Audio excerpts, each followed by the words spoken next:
தர்மத்தை போதிப்போம். ஏன்னா தர்மம் தலைகீழ இருக்குது இப்போ.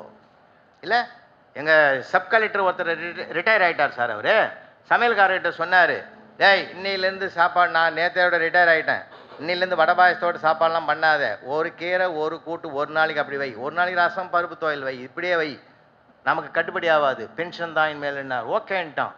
ஒரு மாதம் அப்படி தான் சாப்பிட்டார். ஒரு மாதத்துக்கு பிறகு இவர் சாப்பிட்ட பிறகு தான் அவன் சாப்பிடுவான். கிச்சனுக்கு போனால் அவன் வடை பாயசத்தோட காய்கறி கூட்டோட சாப்பிட்டுங்கிறான். என்னடான்றார், நீ தானே ரிட்டையர் ஆனா, நான் என்ன ரிட்டையர் ஆகல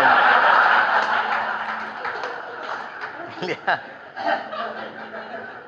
தர்மம் என்பது பொது. இப்போ ஆளாளுக்கு ஒரு தர்மமாக போச்சு இல்லை, ஆளாளுக்கு ஒரு தர்மமாக போச்சு. தர்மத்தை பொதுவாக்குங்க. நல்ல மகிழ்ச்சியாக இருங்க சார், கலகலப்பாக இருங்க சார்.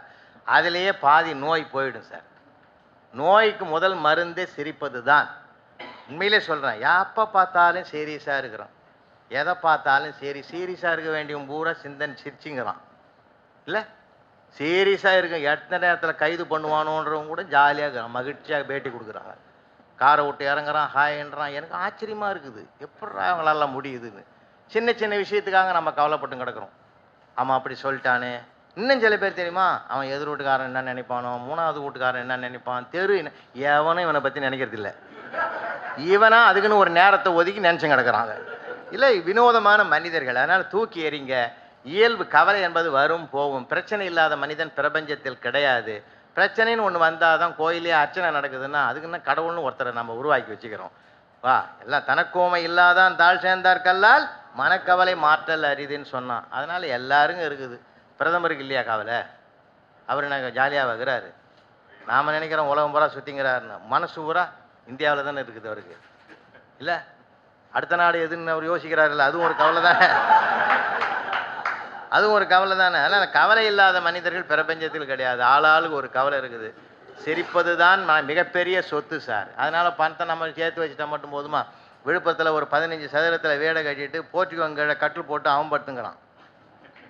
பகீர் நாய் போச்சு. ராத்திரி 1 மணிக்கு போகிறேன், ஏன்டா இங்கே படுத்துங்கிறான்னு எட்டி பார்த்தா சோபாவில் நாய் படுத்துங்குது, ஏசி போட்டு வச்சுக்குது. என்னடான்றேன், இன்னும் சும்மா வாய மூடிங்கடா, 1 லட்ச ரூபா கொடுத்து வாங்க நாய்க்குட்டி, எவனை தூக்கி விட்டான், நான் என்ன பண்ணுறது? இவனுக்கு காவல் இருக்க வேண்டியதுக்கு இவன் காவல் இருக்கிறான்னா என்னத்தை பண்ணி தொலைக்கிறது இல்லை. அதனால் வாழ்கிற காலத்தில் சந்தோஷமாக வாழுங்க. 100 ரூபா சம்பாதிக்கிறீங்களா, 75 ரூபா நிகழ்காலத்தில் செலவு பண்ணுங்கள், 25 ரூபா மட்டும் எடுத்து வைங்க. நிறைய பேர் 25 ரூபாயை செலவு பண்ணிட்டு 75 எடுத்து வச்சு பிற்காலத்தில் அப்போலோவில் கொண்டு போய் கட்டிட்டு வந்துடுறான் மொத்தத்தில்.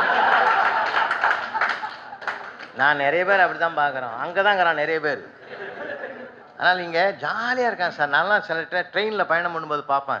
சாதாரண மாணவன் பாருங்கள், அவன் பாக்கெட்டில் ஒரு செல்லில் பாட்டை, பழைய காலத்து பாட்டை ஆன் பண்ணிவிட்டு ஆனந்தமாக கேட்டுன்னு வரான் சார். உண்மையிலே சொல்கிறேன், அவன் கையில் அடுத்த வேளைக்கு சாப்பாடு இருக்குதோ இல்லையோ, ஆனால் ஆனந்தத்துக்கு பஞ்சமே கிடையாது சார். பணத்துக்கு அதுக்கும் சம்பந்தமே கிடையாது. தூக்கி வைங்க அந்த குப்பையை, அது கிடக்குது. அது எப்போ நம்ம திடீர்னு செல்லாதுன்ட்டார், எம்மா கஷ்டப்பட்டோம் இல்லை. இல்லாதவன் கஷ்டப்பட்ட விட இருக்கிறவன் ரொம்ப கஷ்டப்பட்டான். நிஜமா சார். சார் நீங்கள் நடந்து எங்கள் வீட்டிலே நடந்து சார். முதல் நாள் கெஞ்சறேன் சார், அவளை ஒரு 1000 ரூபா கொடுறீ, ஒரே ஒரு 1000 ரூபா கொடுறீன்னு. அவகிட்ட பணம் பயங்கரமாக இருக்கும். இல்லை கொடுறேன்னா ஒரு சல்லி காசு கிடையாதுன்னா அனௌன்ஸ் பண்ணாமல் வரும். ராத்திரி மறுநாள் 3.5 லட்சம் ரூபா கொண்டாந்து கொடுக்குறா சார் என்கிட்ட.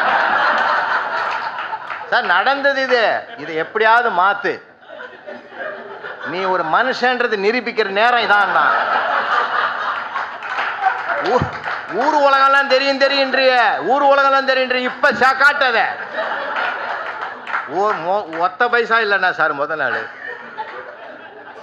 எவ்வளோ கரன்சி உள்ளகுதுன்னு எனக்கே தெரியும் சார். அது கருப்பாக இல்லையா ஒன்றும் தெரியாது. அதனால் வாழ்க்கையில் எல்லாத்தையும் சகஜமாக எடுத்துங்க. சக தோழர்களோடு பழகுங்க, சந்தோஷமாக பாருங்க. கவலையை தோன்றணும் பிரச்சனையே பேசுகிறவங்ககிட்ட போனே கூட பண்ணாதீங்க. நானும் தமிழை அடிக்கடி பேசுவோம். நானும் ஒளிவண்ணன் சாரும் அதிகமாக பேசுவோம். நானும் கண்ணா சாரும் பேசுவோம். ரொம்ப நிறைய அந்த நல்ல விஷயங்கள் தான் பேசுவோம். நல்ல விஷயங்களை தான் பேசுவோம். கெட்டது தான் சுற்றி நடக்குது, அது எல்லாருக்குமே தான் தெரியுமா? அதையும் திருப்பி திருப்பி வச்சுக்கோணும். தேவையே இல்லைங்க.